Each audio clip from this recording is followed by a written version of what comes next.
నందమూరి ఆశయ రథ సారథ్యం మీదే, చంద్రబాబు స్వర్ణాంధ్రకు నిర్మాతలు మీరే.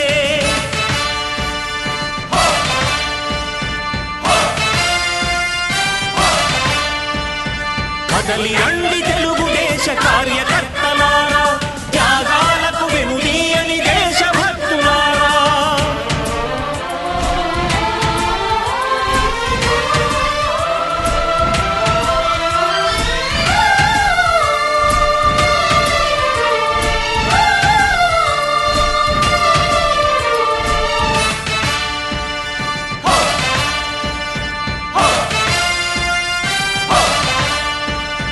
పార్టీకే అంకితమై పనిచేసే మీరు దేశంలో నిలిపారు మన పార్టీ పేరు. పార్టీకే అంకితమై పనిచేసే మీరు దేశంలో నిలిపారు మన పార్టీ పేరు. మారుమూల గ్రామమైన మహానగరమైన బాధ్యతతో క్రమశిక్షణతో మెలిగారు. ఆశయాలు పండించే జీవనదులు మీ సేవలు, మీరే మన రాష్ట్ర ప్రగతి సౌధానికి పునాదులు. అణుశక్తికి కోటి రెట్లు మీ శ్రమ శక్తి, ప్రజలకు చేకూర్చనుంది సుఖము శాంతి. నందమూరి ఆశయ రథ సారథ్యం మీదే, చంద్రబాబు స్వర్ణాంధ్రకు నిర్మాతలు మీరే.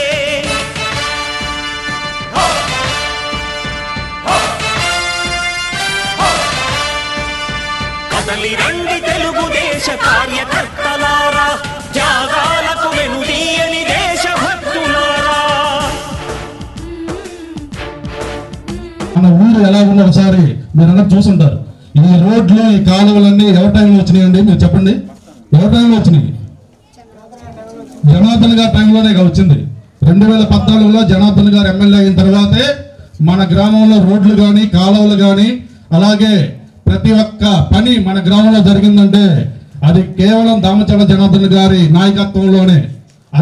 అది వరకు ముందు కూడా ఒక అతను చాలాసార్లు గెలిచాడు కానీ అతను ఏం చేయాల మీకు తెలుసు. అలాగే ఈ 5 సంవత్సరాలు కూడా ఏమన్నా ఒక పని చేశారా అని మిమ్మల్ని అడుగుతున్నా. 7 సంవత్సరాలు ఏమైనా జరిగిందా పని? మన గ్రామంలో ఏమైనా జరిగిందా? ఒక అభివృద్ధి కార్యక్రమం జరిగిందా? కేవలం జనార్దన్ గారి టైంలో జరిగిన అభివృద్ధి కార్యక్రమం తప్పితే అంతకు ముందు జరగల, తర్వాత జరగల. అది మీరందరూ గుర్తుపెట్టుకోండి. మన జనార్దన్ గారి టైంలోనే చంద్రబాబు నాయుడు గారి నాయకత్వంలోనే 200 ఉన్న పింఛను 2000 చేశారు. అది అందరూ తెలుసు కదా. తర్వాత ఇప్పుడు గవర్నమెంట్ 2000 కాస్త 3000 అన్నారు. అది ఎప్పటికి ఇచ్చారో మీకు తెలుసు. రేపు మరలా మన గవర్నమెంట్ అనేది అన్ని సర్వేలు చెబుతున్నాయి. కన్ఫామ్ గా రేపు చంద్రబాబు నాయుడు గారు ముఖ్యమంత్రి అవుతున్నారు. దామచర్ల జనార్దన్ గారు కూడా ఒంగోలు 50,000 మెజార్టీతో గెలుస్తున్నారని అన్ని సర్వేలు చెబుతున్నాయి. గట్టిగా కలుసుకోవడం. మన సమస్యలు ఏమున్నాయి అందరికీ తెలుసు. మన యొక్క పల్లెలో ఏం అభివృద్ధి చెందింది, ఏం అభివృద్ధి చేశారు మరి నాయకులు అనేది మనం ఒకసారి ప్రశ్నించుకోవాలి. మరి అందరికీ తెలుసు జనార్దన్ గారు సార్ హయాంలో మనకి ఎంత అభివృద్ధి జరిగిందో అనేది. ఈ 4 సంవత్సరాలు వాళ్ళు ఎక్కడున్నారో, నిద్రపోతున్నారో, మేల్కొని ఉన్నారో తెలియట్లేదు. మరి మన అన్నీ ఎక్కడెక్కడ పనులన్నీ నిలిచిపోయి ఉన్నాయి. కాబట్టి మేడం గారి యొక్క మీరు మిమ్మల్ని అందరినీ గౌరవించి మేడం గారు ఈ టైంలో మన దగ్గరికి రావటం ఎంతో సంతోషకరమైన విషయం.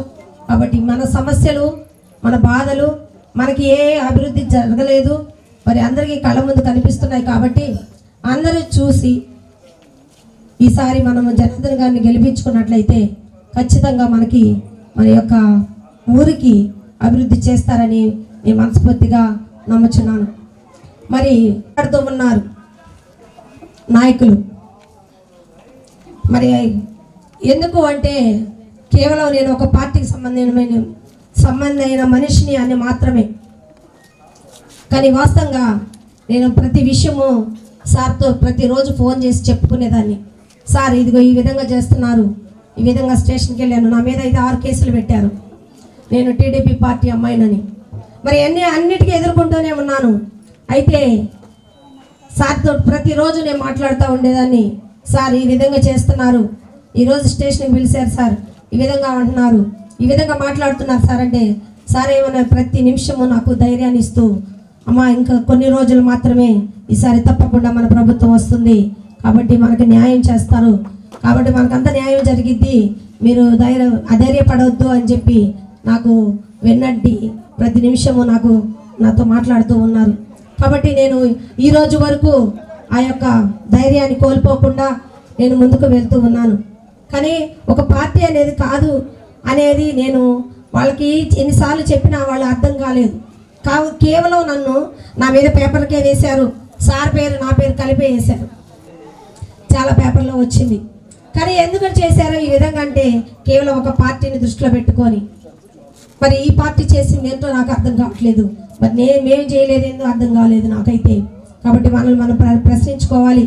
ఈరోజు మనము ఈ యొక్క చెరుకుపాలెం గ్రామంలో ఈ విధంగా కూర్చోవడం, మన మేడం గారు మన మధ్యకి ఈ విధంగా రావడం ఈ టైంలో చాలా సంతోషకరంగా ఉంది. మరి మన బాధలు, మనకి ఈ ఊర్లో ఏ అభివృద్ధి చెందలేదు, ఎవరెవరికి పెన్షన్లు వస్తున్నాయో రావట్లేదో, మరి కొన్ని ఓట్లు కూడా తీసేశారు, ఇవన్నీ మీకు తెలిసి ఉన్నాయి.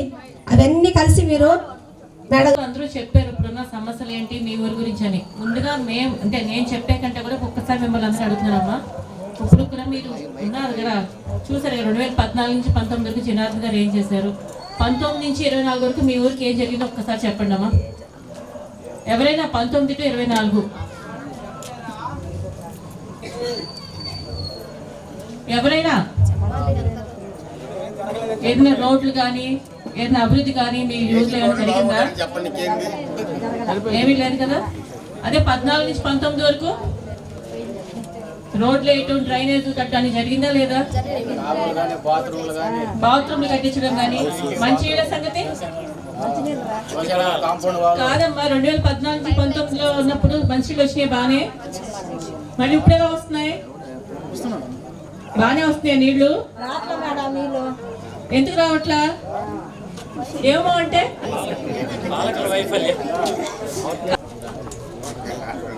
చెప్పని ఎవరినైనా చెప్పని అని పర్లేదు. అంటే పని చేసే ప్రభుత్వం కాకపోబట్టి, అంతే కదా. పని చేసే నాయకుడు ఉంటేనే కదమ్మా మన ఊరు కానీ మనం కానీ మన పిల్లలు కానీ అభివృద్ధి జరిగేది. అదే పని చేసే నాయకుడు లేకపోతే ఏమవుతుంది పరిస్థితి? ఏంటది దానివల్ల అంటే ఇంటికి ఎవరికో ఒక బటన్ నొక్కాం, ఏదో ఒకటి 15,000 10,000 ఇచ్చాం, అయిపోయింది అంతే. అంటే 15,000 10,000 15,000తో మనం అభివృద్ధి చెందేస్తామా? జీవితం అయిపోద్ది చెప్పండి. ఒక్కసారి మీరే జీవితున్నారు, నువ్వేం చదువుతున్నావమ్మా? ఇప్పుడున్న ఖాళీ లేకుండా తిరుగుతున్నారు, అవునా? సర్చింగ్ అంటే ఇదే గవర్నమెంట్ ఎలా ఉంటే సర్చింగ్ లోనే ఉంటారు, అవునా? From 3 years. ఒకటి ఏంటంటే మెయిన్ మీ అందరికి కూడా చెప్పేది ఏంటంటే పథకాలు ఇంకా చాలా మందిలో అక్కడక్కడ కొంచెం భయం ఏంటంటే మేము ధైర్యంగా బయటకు వస్తే మా పథకాలు పోతాయని చెప్పు, ఏ వాలంటరీ వచ్చో మా పేర్లు తీసేస్తారు, లేకపోతే మాకు వచ్చేపోయాయని చెప్పని చాలా మంది భయపడుతున్నారు. ఒక్కటి ఆలోచించండి మా ప్రతి ఒక్కళ్ళు, ఏ గవర్నమెంట్ వచ్చినా పథకాలు వస్తున్నాయి కానీ దాని పేర్లు మారుస్తున్నారు అంతే. రామారావు గారు ఉన్నప్పుడు పథకాలు ఇచ్చారు, రాజశేఖర రెడ్డి గారు ఉన్నప్పుడు పథకాలు ఇచ్చారు, బాబు గారు ఉన్నప్పుడు పథకాలు వచ్చినాయి, ఇప్పుడు జగన్ ఉన్నప్పుడు పథకాలు వస్తున్నాయి, రేపు మళ్ళీ బాబు గారు వస్తే కూడా పథకాలు వస్తాయి. కానీ ఉన్న పథకాల పేర్లు మార్చి ప్రతి గవర్నమెంట్ పథకాలు ఇస్తుంది అంటే అర్హులందరికీ పథకాలు అయితే వస్తాయి, అది కన్ఫామ్ గా. మీకున్న పథకాలు ఎక్కడికి పోవు, ఇంకా మంచి పథకాలు కూడా ఇస్తున్నారు బాబు గారు రేపు వస్తే కనుక. కానీ మీరంతా ఆలోచించాల్సింది దేనికోసం? పిల్లల భవిష్యత్తు కోసం. దాంట్లో ఎంతమంది ఆలోచిస్తున్నారు? చేతులెత్తండి అందరూ ఒకసారి. ఎంతమంది? అందరూ ఆలోచిస్తున్నారు కదా. మరి పిల్లల భవిష్యత్తు బాగుపడాలంటే ఎలాంటి నాయకుడు కావాలి మనకి? పని చేసే నాయకుడే కాదమ్మా, సమర్థవంతమైన నాయకుడు, అవునా? కరెక్టే కదా. ఇప్పుడు ఒక వ్యక్తిని నమ్మి కంపెనీ, మనకు ఒక రాజధాని ఉందా? క్యాపిటల్ ఉందా ముందు అసలు? మనకి క్యాపిటలే లేదు. క్యాపిటల్ లేనప్పుడు ఎవరు ఇన్వెస్ట్ చేస్తారు? ఏమన్నాను, ఏదైనా కంపెనీలు వస్తే కదా మన పిల్లలకు జాబ్లు వచ్చేది. ఇప్పుడు చాలా మంది వేరే స్టేట్స్కి వెళ్ళి ఉద్యోగాలు తెచ్చుకుందాం అనుకుంటారు. హైదరాబాద్ ఏమనండి, బెంగళూరు ఏమనండి, చెన్నై ఏమనండి, ఎంతవరకు వాళ్ళ స్టేట్కి సంబంధించిన ఒక 80% ఇచ్చి మిగిలిన 20% మనం పక్క రాష్ట్రాలకు ఇస్తారు. పూర్తిగా 100% పక్క రాష్ట్రాలు తీసుకోరు కదా. ఆ రాష్ట్రాలు ఫిల్ అయ్యాక కదా మనకు వస్తాయి.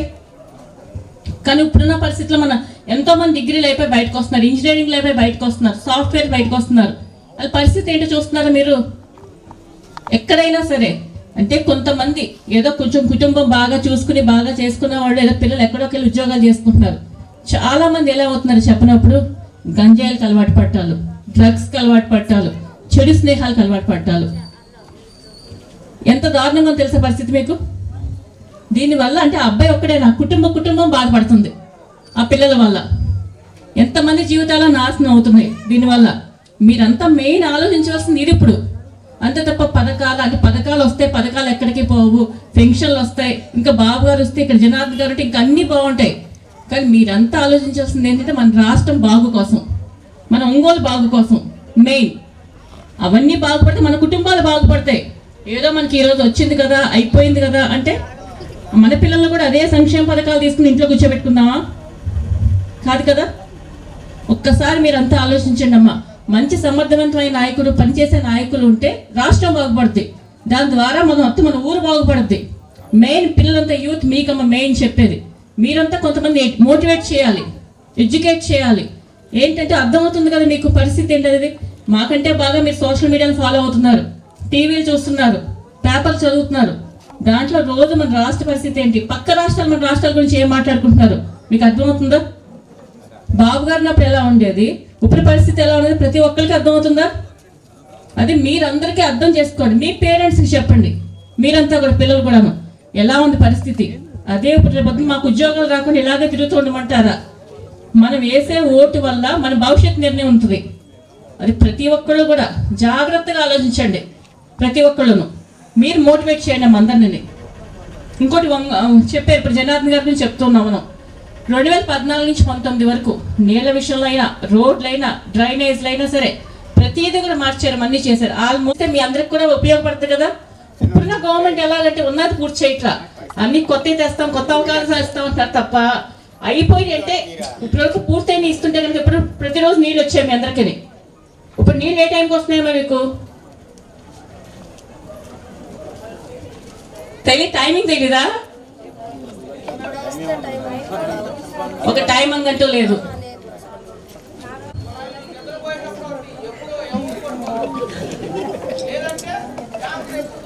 మున్సిపాలిటీ వాళ్ళకి ఏంటంటే అర్ధరాత్రి లేసి ఆడవాళ్ళు నీళ్లు పెట్టుకోవాలంటే చాలా ఇబ్బంది పడేవారు. అది ఇవ్వకండి మీరు ఎప్పుడు కూడా.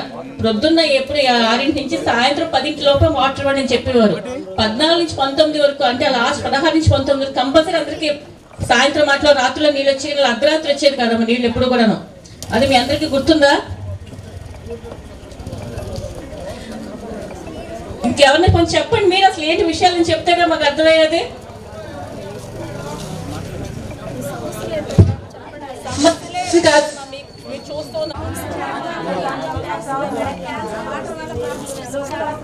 అంటే కెమికల్స్ కలుస్తున్నాయనే దాంట్లో ఏంటది?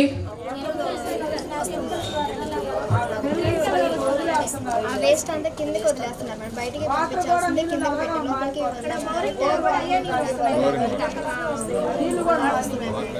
అది ఆ విషయం ఏంటని ఒకసారి జనార్దన్ దృష్టి తీసుకెళ్తామమ్మా. వాళ్ళు చూస్తారు ఎలా దాన్ని సాల్వ్ చేయొచ్చు ఏంటనేది ఒకసారి చూస్తారు తప్పకుండా. చిన్న వయసు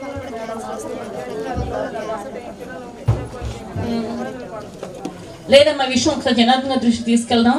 అంటే నాకు తెలిసి ఆల్మోస్ట్ తెలుసుంటుందేమో. ఒకసారి దాన్ని ఏ విధంగా సాల్వ్ చేయొచ్చు ఎలా ఏంటనేది ఒకసారి చూస్తారు, మాట్లాడతారు. కిలోమీటర్లు అని ఉండాలి, ఇంత జనాభా అని ఉండాలి. మన విలేజ్కి ఇవ్వకపోవచ్చు, అప్పర్ ప్రైమరీ స్కూల్ వరకు అవకాశం ఉంటుంది. అవకాశం ఉంటే జనార్దన్ గారు కంపల్సరీ అటాచ్ చేస్తారు. మీరు ఒకసారి చూడండి, ముందు కొత్తపట్నం వెళ్ళి అలా ఈత మొక్కలు తిరిగి వస్తే ఇంతకుముందు మా వెహికల్స్ వేయిపోయినా గుంటల్లో అప్ అండ్ డౌన్కి వెళ్ళి వచ్చేవాళ్ళం. సార్ వచ్చిన తర్వాత ఎంత ఫాస్ట్గా వెళ్తున్నామో ఒకసారి చూడండి. మనకి ఇక్కడ ఒంగోలు ఆ వైపున ఈ వైపున విపరీతంగా వాసన వచ్చేది. ఒంగోలు వచ్చిందిరా అనే వాళ్ళు వెహికల్లో వెళ్తూ ఉంటే, సార్ వచ్చిన తర్వాత మొత్తం క్లీన్ చేశారు. ఎప్పుడైతే 19 రోడ్డు పోయామో 6 నెలలకే మళ్ళీ వాసన వస్తుంది. ఇప్పుడు కూడా చూడండి రామనాయుడు కాలేజ్ దగ్గర ఎంత వాసన వస్తుందో. అంటే ఒక తపన ఉండాలి, పని చేయాలనే తపన. జనార్దన్ గారు ఎవరు అడగని బ్రిడ్జీలు అన్నీ కట్టాడు. మాజీ ప్రజెంట్ ఎమ్మెల్యే ఊరికి పోవడానికి కూడా జనార్దన్ గారు కట్టిన బ్రిడ్జీలే పనికి వచ్చినాయి. అన్ని సంవత్సరాలు మినిస్టర్గా ఉండి ఎమ్మెల్యేగా ఉండి కనీసం ఊరికి పోయే బ్రిడ్జీలు కూడా కట్టుకోలేకపోయాడు. అది మన సారే కట్టారు. బాగా అర్థం చేసుకోండి. స్వాతంత్ర్యం వచ్చిన దగ్గర నుంచి డంపింగ్ యార్డ్ అని అందరూ పోరాడుతూనే ఉన్నారు. ఏ లీడరు చేయాల. డంపింగ్ యార్డ్ సమస్యను పరిష్కరించిన ఒకే ఒక మగాడు మన జనార్దన్ గారు. బాగా గుర్తుంచుకోండి, ఎక్కడ స్మెల్ లేదు, మొత్తం అక్కడికి వెళ్తుంది. అలాంటి వ్యక్తి. స్కూల్ అంటే ఇదే, డిస్టెన్స్ అనేది అవకాశం ఉంటే అప్పర్ ప్రైమరీ వరకు ఇస్తారు, అది మనం సార్నడి చేయించుకుందాం. హై స్కూల్ అంటే కొద్దిగా కష్టం అవ్వచ్చు, అంటే నియర్ బై ఉంది, ఇన్ని కిలోమీటర్ల డిస్టెన్స్ అని ఉండాలి. ఇటు వల్లూరులో కూడా హై స్కూల్ ఉంది, పెళ్ళూరులో కావాలి అప్పర్ ప్రైమరీ ఉంది, మనకు అప్పర్ ప్రైమరీ వరకు శాంక్షన్ అవకాశం ఉంటుంది. అదొకటి. తేడాను మాత్రం గమనించండి. ఏ పని అడిగినా అడగకపోయినా మన ఊర్లో ప్రతి కులానికి సంబంధించిన శ్మశానాలు అన్నీ జనార్దన్ గారి టైంలోనే జరిగాయి. ఈ పల్లెల్లో కూడా ఎక్కువ రోడ్లు, ట్రైన్. నేను ఇంటర్ సెకండ్ ఇయర్ చదువుతున్నాను. నేను ఈ సెకండ్ ఇయర్ అయిపోతే నా నెక్స్ట్ ఎయిమ్, నా గోల్ ఏంటంటే లైక్ ఎంబీబీఎస్. ప్రతి ఎవరైనా ఇంటర్ సెకండ్ ఇయర్ బైపీసీ అంటే ఎంబీబీఎస్ అంటారు, నీట్ అంటారు, నెక్స్ట్ ఫర్దర్ కోర్సులు అంటారు. సో అది అయిపోయిన తర్వాత జాబ్ వస్తుందా రాదా అనే డైలమా అనమాట. సో అది వస్తుందా రాదా, అసలు క్లారిటీ ఏంటి, ప్రైవేట్లోనే చేయాలా, అలా నైట్ డ్యూటీలే చేయాలా, కష్టపడాలా, లైక్ ఎవరు ఎక్కువైనా గవర్నమెంట్ కోసమే ఎక్కువ కష్టపడతారు. సో అది వస్తుందా రాదా అనేది తెలియట్లేదు. ఇప్పుడు కూడా చాలామందిని చూస్తున్నాము, చూడలేదు నేను ఎక్కువ వచ్చిన వాళ్ళని కూడా. సో నాకు నేను చంద్రబాబు గారు ఉంటేనే వస్తుందని నేను ఆశిస్తున్నాను. ఎందుకంటే నేను చూశాను, ఇప్పుడు నేను ఎవరిని చూడలేదు, ఇంకా స్టిల్ చేస్తున్నాను.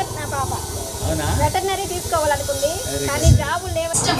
నేను వినింది ఏంటంటే ఏపీలో ఎక్కువ లేదు, వెటర్నరీకి ఎక్కువ ఛాన్స్ లేదు, అండ్ దానికి కాంపిటీషన్ కూడా కొంచెం తక్కువ ఉంటుంది. బట్ ఇక్కడైతే లేదు, ఇక్కడ దానికి సంబంధించి ఏది లేదు. హాస్పిటల్స్ కానీ లైక్ ఎక్కువ ఇవ్వట్లేదు, సీట్లు లేవు అని చెప్తున్నారు. బట్ తెలంగాణకి ఇలా వెళ్తే అక్కడ ఉంటున్నాయని చెప్తున్నారు. ఎందుకు ఇక్కడ ఎందుకు ఉండట్లేదు, ఎందుకు లేదు? నేను ఇక్కడ ఉంటున్నాను కాబట్టి ఇక్కడ కావాలి, సో ఇక్కడ లేదు.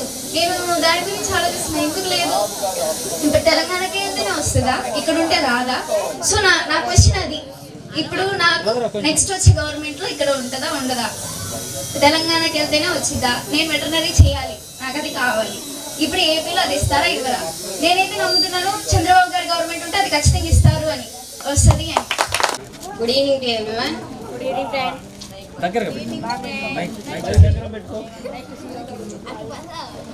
I had completed my graduation. Present situation, there is no jobs. So many members are there without any job. They are searching and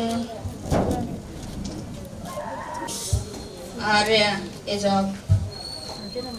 Asking to, first of all you will leave it fear. You will asking to madam గారికి నా వందనాలు. చెత్త బిల్లుకి కూడా వేస్తున్నారు madam. ఇప్పుడు ఇంటింటికి ఇంట్లో ఇద్దరు అత్త కోడలు ఇద్దరు ఉంటే ఇద్దరికే చేస్తున్నారు చెత్త బిల్లు. మళ్ళీ పింఛన్లో కట్ చేసి పాపం వాళ్ళని ఇబ్బంది పెట్టేస్తున్నారు. అట్లానే కాలువలు కూడా సరిగా తీయట్లేదు, మేము చెప్తేనే తీస్తున్నారు, తీసి కూడా ఎత్తట్లేదు మళ్ళీ వాటిని. ఆ కూల ఆడే ఉంటుంది. అట్లా గ్యాస్ కూడా బాగా రేటు పెంచేశారు. కందిపప్పు కూడా 270 రూపాయలు చేశారు. నూనె ప్యాకెట్లు పెరిగినాయి, అసలు అన్ని రేట్లు పెంచారు. చంద్రబాబు నాయుడు పాలనలో 7 సంవత్సరాలు అస్సలు పెరగల రేట్లు, ఒకే రేట్లు. మళ్ళా వర్షాలు పడలేదు అన్నారు కానీ అయినా రేట్లు మట్టికి పెంచకుండా బాగా ఇచ్చారు. ఇప్పుడు కరెంటు బిల్లు ఒక్క పాయింట్ పెరిగిందంటే చాలు వేలు వచ్చేస్తుంది. అదే కాదు, మళ్ళీ మా పిల్లలకి పాలిటెక్నిక్ చదువుతున్నారు, 2 ఇడతలు వేస్తున్నారు, 3వ ఇడత మేము కట్టుకోవాల్సి వస్తుంది. ఇక అట్లానే కట్టుకుంటున్నాం మేము. అదే చంద్రబాబు నాయుడు వస్తే ఇవన్నీ వాళ్ళకే డైరెక్ట్ కాలేజీకే వేసేస్తున్నాడు, మళ్ళీ మాకేం కట్టుకునేది ఇబ్బంది ఉండదు. కాలేజీలు మటుకు బాగా ఇబ్బంది అవుతుంది మేడం. చంద్రబాబు నాయుడు వస్తే మటుకి మాకు ఇబ్బంది ఉండదని మేము అనుకుంటున్నాం. చెప్పారు మీరు కందిపప్పు, కరెంట్ బిల్లు, రేషన్ కార్డులు. ఇప్పుడు చూస్తున్నాం, మీకు అందరికీ గుర్తుందా ఎన్నిసార్లు కరెంట్ ఛార్జీలు పెరిగినాయి ఇప్పుడున్న గవర్నమెంట్ వల్ల? మా నెలకు వచ్చి నాకు 7,000-8,000 వస్తున్నాం మా నెలకి కరెంట్ బిల్లు. మా నాన్నకు ఒక్క ఆక్సిజన్, ఆయనకు బాగలేదు, మంచంలో ఉంటాడు. ఆక్సిజన్ మిషన్ కి 7,000-8,000 వస్తుంది నెలకు వచ్చి. అదేనమ్మా పెంచిన కరెంట్ ఛార్జీల వల్ల ఇదంతాను. అంతే, అదే నేను చెబుతుంది. ఎన్నిసార్లు పెంచాడు? 9 సార్లు. ఎంచుతూనే ఉంటాడు. అది సరిగ్గా రాదు, మళ్ళీ మధ్యాహ్నం రాదు, 11 కాంచి మళ్ళీ రాదు కరెంటు. ఆయనకి మిషన్ ఆడదు. ఆయన గమ్ముగా ఆంధ్ర మునకటం. ఆయన 2 గంటలు 3 గంటలు మళ్ళీ ఫేస్ మార్చిన దాకా రాదు ఆయనకి. ఆంధ్ర ఉండాలి. ఆయన పీల్చుకుంటా అన్నం కూడా తినడం. ఇంకా ఇబ్బంది కదమ్మా అలాంటి పరిస్థితులను. అన్నం కూడా తినడం మేడం. ఎప్పుడు కోరు 3ంటికో 4ంటికో మళ్ళీ కరెంట్ వచ్చి ఆక్సిజన్ మిషన్ వచ్చినప్పుడు 10 నిమిషాలు పెట్టుకున్నప్పుడు అన్నం తింటాడు. అప్పుడు దాకా తినడు, ఆంతనే ఉంటాడు. ఇంకా ఆయాసం ఆక్సిజన్ మిషన్ ఎనీ టైం ఉండాలి ఆయనకి. ఇప్పుడేమో లోడ్ కరెంట్ లోకి వచ్చాం మళ్ళీ మనం అంతాను. అంటే ఇప్పుడు కరెంట్ సరిపోలేని పరిస్థితికి వచ్చేసాం మళ్ళీ మనం. అదేమంటే 200 కాల్చుకోండి ఫ్రీ అంటారు, అదేం లేదు. 80 కాలంగానే కరెంట్ బిల్లు వేస్తున్నారు. కాదమ్మా పాపం, అంటే ఆయన బాధ చాలా మందికి బాధది అర్థమవుతుంది కదా. మనుషులో ఉంటే ఆయనకి వచ్చే డబ్బులు కూడా మళ్ళీ పెన్షన్ కట్టని 200 కట్ చేస్తున్నారు. అంటే కరెంట్ ఛార్జీలు పెంచేది, రేషన్ కార్డులు కట్ చేస్తున్నాం, లేకపోతే కరెంట్ బిల్ ఎక్కువ వచ్చింది మీకు పెన్షన్లు కట్ చేస్తున్నాం, లేకపోతే మీకు ఇంత వచ్చింది మీకు ఇది ఉంది దానివల్ల మీకు అమ్మఒడి కట్ అవుతుంది. ఇలా అంటే ఇస్తున్నాం అని చెప్తున్నారు తప్ప ఎన్నికలు కట్ అవుతుంది అంత మీకు ఏమైనా అర్థమవుతుందా?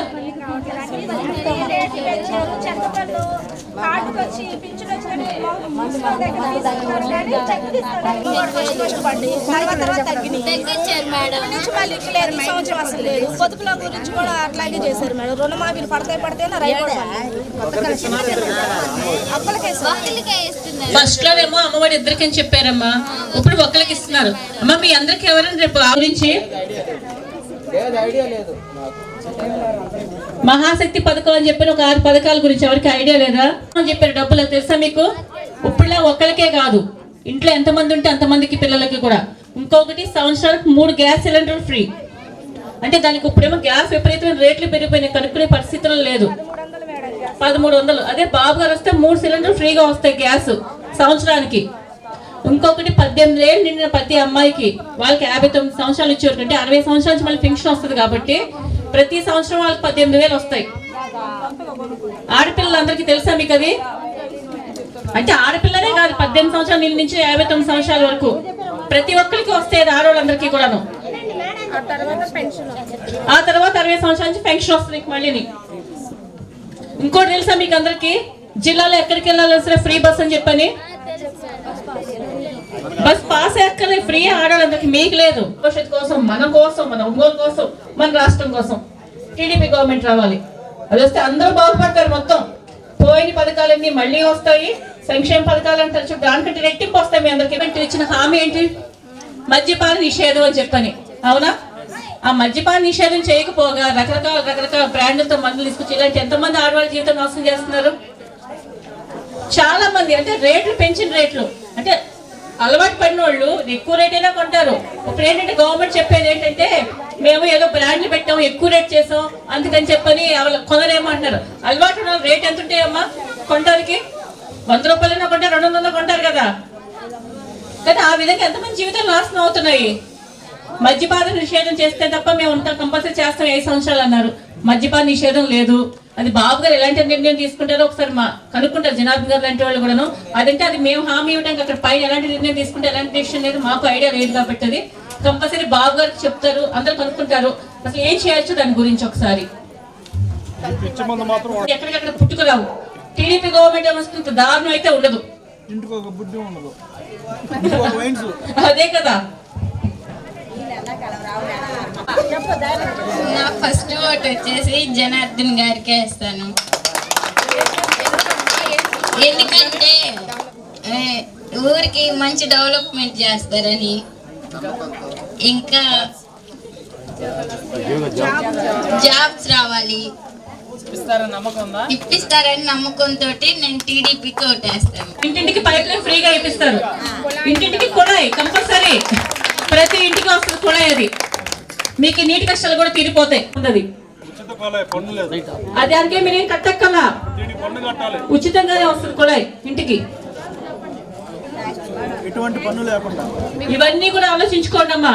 మన భవిష్యత్తు ఇంకా బాగుపడుతుంది, మన పిల్లల భవిష్యత్తు ఇంకా బాగుంటుంది, మన రాష్ట్రం బాగుంటుంది, మన ఒంగోలు బాగుంటుంది. ఇవన్నీ ఆలోచించి మంచి నిర్ణయం తీసుకోండి అందరూ. మా పిల్లలు యూత్ మీరు చెప్పండి పెద్దవాళ్ళకి పరిస్థితులను నేను చెప్పి అందరూ మంచి నిర్ణయం తీసుకుని తప్పకుండా జనార్దన్ గారిని పైన బాబు గారిని గెలిపించుకోవాలి, మన అందరూ బాగుపడాలి. థ్యాంక్ యూ అమ్మా. పిల్లలకైతే ఉచిత ప్రయాణం మీరు ఎన్నిసార్లు అయినా వెళ్ళండి. ఆర్టీసీ బస్ తెచ్చే బాధ్యత సార్ది. సార్ మా మాట వినకపోతే మేడం గారు ఫ్రీ. మీరు సిలిండర్ల కంటే వాడరు. సంవత్సరం అంతా గ్యాస్ ఫ్రీ. మీలో ఎంతమంది పిల్లలు ఉంటే అంతమందికే అమ్మఒడి. అట్నే ఊళ్ళో కూడా 2 కోట్లు చేసాం. కానీ మనం అంతవరకు చేసి కూడా మనం మైనస్లో 400 డెఫిసిట్ వచ్చింది. ఈసారి మనం అన్ని మేడం గారికి అన్ని చెప్తున్నాము, మన పనులన్నీ మనం చేసి పెడుతున్నాం. కానీ మనకేందంటే మనం వచ్చేలాకి ఏంటంటే మనం రేపు ఈక్వల్ చేయడమా లేదా కొద్దిగా మెజార్టీతో తీసుకెళ్తే మనం ఇంకా పనులు అక్కడికి వెళ్ళి మనం అడగడానికి ఉంటుంది. భాష కానీ మేము కానీ పోయి అడగడానికి ఉంటుంది. ఇక్కడ ఏంటంటే మన డివిజన్ తరఫున మన బూత్లో మన 200 బూత్లో ఈసారి మెజార్టీ తెస్తామని మీరందరూ మేడం గారి ముందు హామీ ఇవ్వాలి. ఎందుకంటే 10 సార్లు మనకు వర్క్ చేస్తున్నాం. వర్క్ 2 కోట్లు 2.5 కోట్లు చేసాం. ట్రైన్లు కానీ పైప్ లైన్లు కానీ హౌసులు కానీ ఎన్ని చేసాం. మనకి ఓటింగ్కి వచ్చేలాగా మనకు వచ్చేలాగా కట్ట మైనస్ అవుతుంది. అది ఎక్కడ లోపం జరుగుతుంది అనేది మనం ఒకసారి ఆలోచించి మీరు అందరూ కలిసికట్టుగా ఈసారి మనకి మేడం గారికి మీరు సపోర్టులతో మనకి ఈ బూత్ మెజార్టీ చేసుకొస్తామని ఉంటారు. కానీ వీళ్ళు ఎంతమంది అయితే మేము అందరం అడిగినది ఒకటే, ఫ్యాక్టరీ గురించి మళ్ళీ స్కూల్ గురించి. 5th వరకు అయినా చాలు, కనీసం బేస్మెంట్ అనేది కరెక్ట్గా ఉంటే నెక్స్ట్ వెళ్ళటానికి వాళ్ళు కొంచెం సేఫ్ అవుతారు. ఈలోపు ఏదైనా మనీ చూసుకుంటారు. వాళ్ళు వచ్చే మనీ చేసుకొని కూలి పనులు చాలా తక్కువ వస్తాయి వాళ్ళకి. ఈ మధ్యలో ఈ మందు వల్ల అవి ఇవి కొన్ని అడిపోతూ ఉంటాయి. ఇంకోటి ఆటో మాకుంది, కానీ మాకు ఆయన వేసే డబ్బులు మాకు రావు, మేము పెట్టుకోలేదు. కానీ ఆటో 10,000 ఇస్తున్నారు. ఇచ్చినా కానీ వాళ్ళకి 50,000 కట్ చేసుకుంటున్నారు. కాసేపు 3-4 ఎక్కితే కొంతని అదేదో షర్ట్ లేదని అవి లేదని ఎన్నో కట్ చేసి ఇస్తున్నారు. కానీ ఇచ్చినందుకే 3 తీసేసుకుంటున్నారు. కానీ ఉపయోగం ఏమి ఉంటుంది కదా మేడం. మా ఇంటి విషయానికి వస్తే మా మామయ్య గారు ప్రెసిడెంట్ ఇక్కడ. ఆయన కాంగ్రెస్ పార్టీలో చేశారు. తర్వాత ఆయన చనిపోయారు. నేను టీడీపీ. ఇంకా నాకు అంటే అభిమానం. నేను టీడీపీకి వచ్చిన తర్వాత అన్ని రోడ్లు వేసారు, మా రోడ్డు ఒక్కటే ఆపేసేసారు. టీడీపీ వచ్చిన తర్వాత నాకు రోడ్డు వేసారు, ఆ లైన్ వరకే ఆపేసుకున్నారు. కాలువలు అన్ని వైపు తీశారు, మా కాలువ ఆపేసేసారు. ఈ పార్టీ వచ్చిన తర్వాతే మా కాలువలు వేసేసారు. కానీ ఈ పార్టీ వస్తే నాకు ఏదో పని జరుగుతుందని నాకు చాలా నమ్మకం. కానీ ఖచ్చితంగా నా తరఫున కూడా నేను ఓట్లు వేపిస్తాను. ఖచ్చితంగా జనార్దన్ రావాలి. అందరూ వస్తారు, చెప్తారు, వెళ్ళిపోతున్నారు. కానీ నిజంగా మాకు పని జరిగిందంటే ఒక జనార్దన్ హయాంలోనే. ఆయన కోసం చేసుకోరు, ప్రతి ఒక్కరి కోసం చేస్తారు. చెప్పారు కదా ఇందాక అన్నగారు ఏమనంటే ఆయన నడిచే దారిలో కూడా వీళ్ళే మన వాళ్ళు వేసే రోడ్డు. అలా నమ్ముతున్నాం మేము. ఖచ్చితంగా మాకు పనులు ఫస్ట్ జాబులు కావాలి. ఫ్యాక్టరీలో ప్రతి ఒక్క చాలా మందికి చిన్న వయసు వాళ్ళు కూడా క్యాన్సర్ ఉంటుంది మేడం. అది చాలా బాధగా అనిపిస్తుంది. కానీ ఆ సమస్య నీళ్ళు వాటర్ ఏంటంటే వాళ్ళు కిందకి పెట్టేస్తున్నారంట. కొంతమంది డబ్బు తీసుకుంటున్నారు, ఏదో వాళ్ళ సేఫ్టీ వాళ్ళు చూస్తుంటే వాళ్ళ ఇంట్లో వస్తే వాళ్ళకి అర్థం అవుతుంది. కానీ పడేదంతా బయట వాళ్ళు కదా మేడం. అది మాత్రం చాలా హెల్ప్ చేస్తారు, మేము నమ్ముతున్నాము. ఇంకోటి ఏంటంటే మేడం మన కోసం నమ్మి బయటకు వచ్చారు. మాకు ఆడపిల్లలు ఇద్దరు ఉన్నారు మేడం. 7-6 దాటిందంటే మేము బయటకు పంపించాం. కానీ మీరు మా కోసం ఈయన ఇలా వచ్చి కూడా ఇంత కష్టపడుతుంటే చాలా ధన్యవాదాలు మేడం. మేము అడిగిన పనులు మాత్రం మాకు ఖచ్చితంగా చేయాలి. మేము ఎన్ని అడుగుతున్నామో అలాగే మీ పక్కన ఉండి మిమ్మల్ని గెలిపిస్తాం మేడం. Thank you. కానీ మేము ఒంగోలులో ఉంటాం, ఎందుకంటే నాకు వే ఆఫ్ ట్రాన్స్పోర్ట్ కాస్త ఇబ్బంది అని.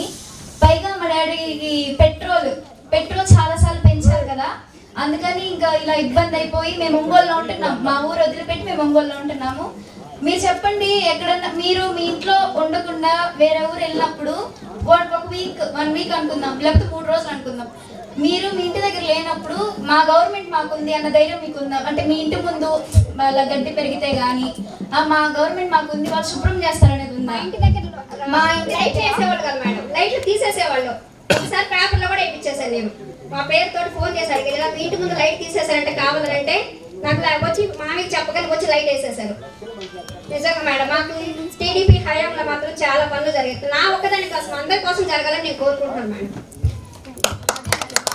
చెప్పింది అర్థమైందమ్మా. ఏంటంటే మన ఊర్లో లేకపోయినా మన ఇంటి ముందు వీధి ముందు శుభ్రం ఉంటది కదా, మామూలు మున్సిపాలిటీ వాళ్ళు ఎప్పుడు క్లీన్ చేస్తారు కదా, ఇప్పుడు జరగట్లేదు కదా అడిగాను. అవును, అడిగితేనే వెళ్ళి మా అమ్మగారు చేసి ఇలా చెన్నాలం ఉంది, లైట్ వెలగట్లేదు, ఇదంతా ఇలా ఉంది, ఏదైనా వస్తాయి అంటే మేము 4గురమే ఉంటాం, అటు ఎవరు ఉండరు, ఉంటారు బట్ వాళ్ళ వైపు ఉండదు.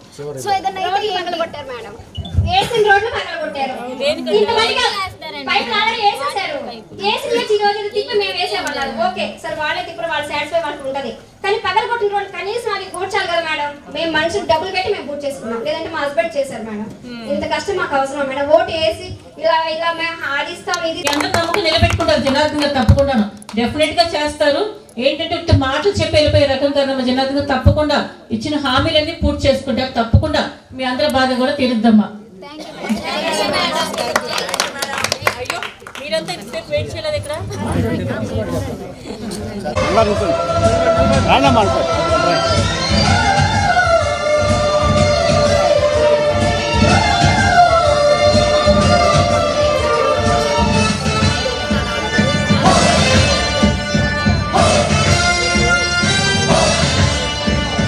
పార్టీకే అంకితమై పనిచేసే మీరు దేశంలో